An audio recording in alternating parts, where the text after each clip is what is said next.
El teatro es un género literario creado para ser representado.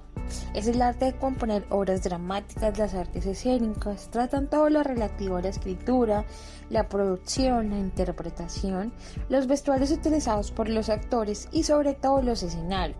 Es por ello que vamos a hablar un poco más acerca de cómo surge el teatro. El teatro nació en Atenas, Grecia, entre los siglos 5 y 6 a.C. Los atenienses celebraban los ritos en honor a Dionisio, quien era pues el dios del vino y la vegetación.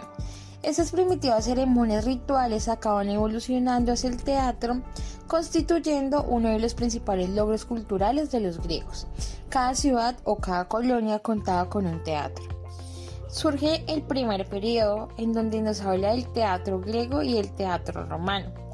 El teatro griego es el que se forma a través de dramas que van encaminados hacia la tragedia, el drama satírico, la comedia y el mimo.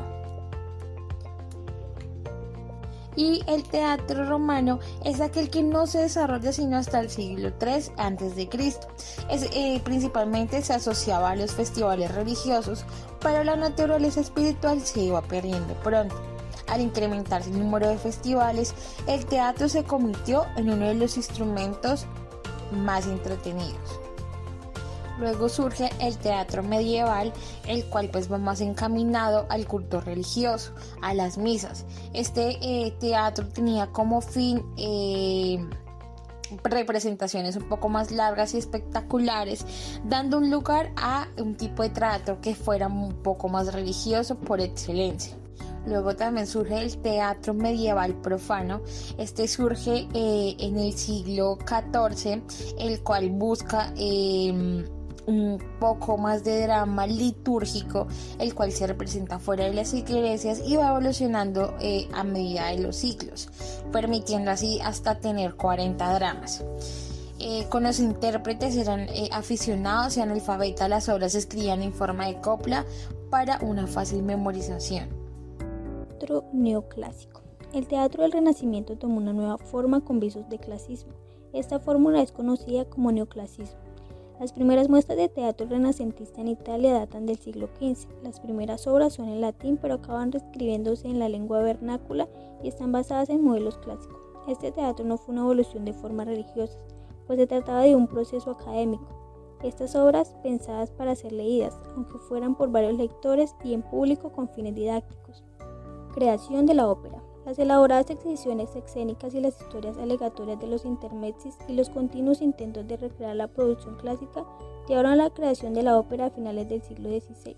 Aunque el primer teatro de corte clasista tenía un público limitado, la ópera se hizo muy popular. A mediados del siglo XVII se estaban construyendo los grandes teatros en la ópera en Italia.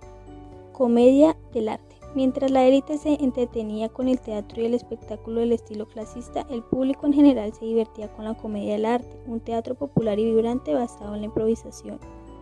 Desarrollo del teatro francés. A finales del siglo XVI era popular en Francia un tipo de comedia similar a la farsa. Este fenómeno dificultó el establecimiento de drama renacentista.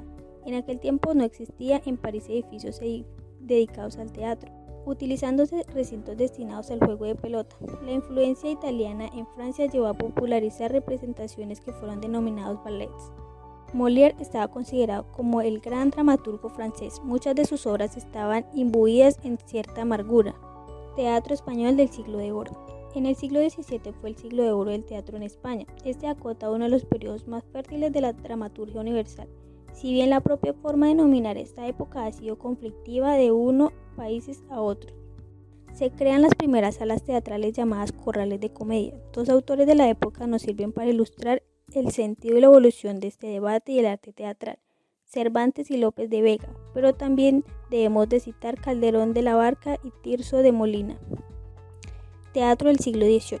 El teatro del siglo XVIII era una gran parte de Europa. Un teatro de actores estaba dominado por intérpretes para quienes se escribían obras ajustadas a su estilo. Esos actores adaptaban clásicos para complacer sus gustos y adecuar las obras de sus características. Las obras de Shakespeare eran alteradas hasta no poder ser reconocidas, no solo para complacer a los actores, sino también para ajustarse a los ideales neoclásicos. Teatro del siglo XIX. A lo largo del siglo XVIII, ciertas ideas filosóficas fueron tomando forma y finalmente acabaron fusionándose y cuajando a principios del siglo XIX, en un movimiento llamado romanticismo. El romanticismo apareció en Alemania, un país con poca tradición teatral, antes del siglo XVIII. Alrededor de 1820, el romanticismo dominaba el teatro en la mayor parte de Europa. El teatro romántico español buscó la inspiración en los temas medievales y presenta a un héroe individual dominado por las pasiones. Se recuperan las formas y estructuras del teatro del siglo de oro. La voz engolada y el verso rotundo triunfan en el teatro romántico español. Su gran figura es José Zorrilla, el autor de Juan Tenorio. El tema del burlador es retomado con gran libertad por Zorrilla y en su entusiasmo romántico hace que sea el amor quien redime al seductor. La fuerza y el encanto de este personaje y obra han conseguido que nunca haya dejado de representarse en algún teatro español.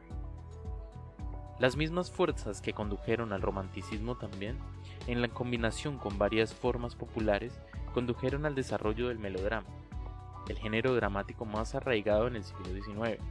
El melodrama como literatura es a menudo ignorado o ridiculizado, cuando menos desdeñado por críticos, pues aporta imágenes de villanos que se atusan el bigote o heroínas sujetas a vías de tren. Si bien hemos visto que desde el Renacimiento en adelante, el teatro parece haberse esforzado en un pos de un realismo total, o al menos en una ilusión de la realidad.